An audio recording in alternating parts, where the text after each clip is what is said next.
this is a good opportunity for nonprofits to take a look at what their funding composition is, and like Arlene mentioned, come up with a plan A, plan B, plan C, in terms of how to diversify revenue streams and stay informed to mitigate these risks. In terms of government funding, we've already seen some agencies release memos outlining shifts in priorities or some of the trigger words that will flag terms and proposals for additional review. And so this will push nonprofits to change some of their priorities as well. Some of the things that nonprofits can be doing are just constantly monitoring those federal agencies and the communication that's put out frequently. Reach out to your funders, your federal funders, and while program officers cannot, ignore executive orders, they may have some updates and advice to give you that's specific to the agency. These agencies have specific terms and conditions in their contracts, specific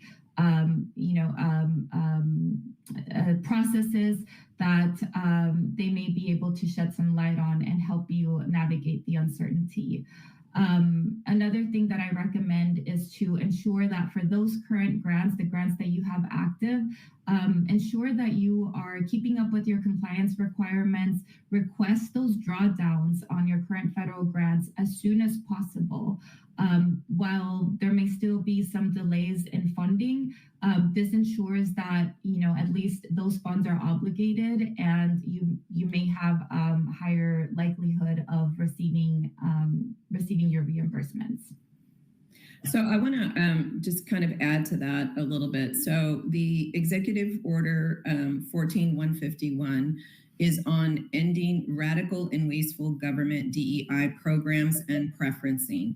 And so the National Science Foundation, as Daniela mentioned, has put out some information from their federal project officers on words that will trip a wire for more scrutiny. And so there is a process by which that is happening. And we know that AI technology is also one of the things that they are using to flag for that.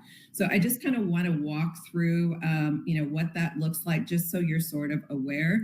This is, again, coming out from the National Science Foundation, but basically they are, putting the proposals, the contracts through this AI system.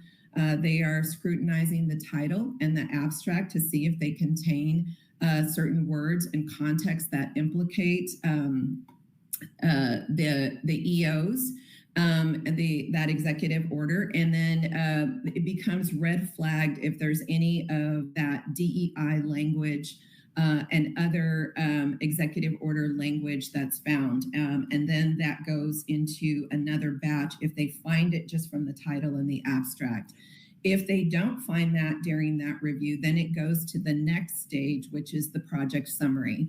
Again, looking for those key words, anything that implicates the executive order. And then if they find it there, it goes, again, into that category to be closely scrutinized.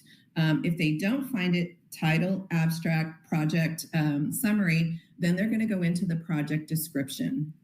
So that tells us right there that in terms of our grants that we're writing or what is already out there, those should be the main places that we look. So again, title, abstract, project summary, and project description, looking for that language.